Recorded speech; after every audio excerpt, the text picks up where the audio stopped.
This video provides information from the internet, and we do not promote any products or medicines. Always consult a doctor before using any medication. We are not responsible for any side effects or issues resulting from self-medication. Xytrovac PNF nasal spray/drops is designed to relieve nasal congestion in children. It helps to clear nasal passages and restore normal breathing. Indications and uses. This medication is indicated for the relief of nasal congestion due to various conditions, including common colds, sinusitis, and allergic rhinitis.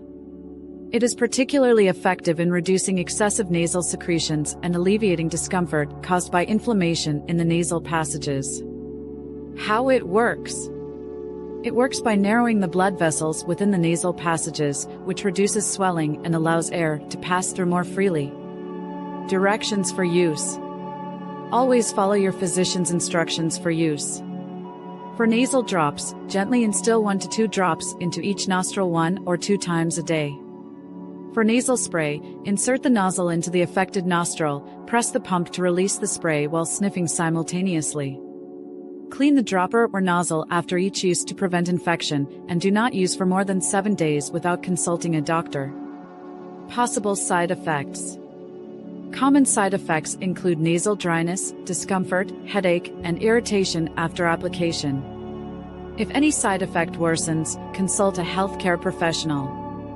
Precautions and warnings. Use with caution in individuals with heart disease, diabetes, or hyperthyroidism. It is contraindicated in those with a known allergy to xylometazoline or related ingredients.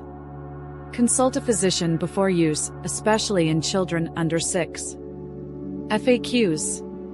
1. What is the use of this medication? It is used to relieve nasal congestion due to colds or allergies.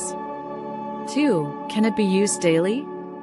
Consult your doctor, as it should not be used for more than 7 days continuously. 3. Are there any common side effects? Yes, irritation or burning sensation and nasal dryness are common. 4. Is it safe for children? It can be used in children over 12, but consult a doctor for those aged 6 and above. Thank you for watching. If you have any questions or suggestions, please leave a comment below. Your feedback is important to us.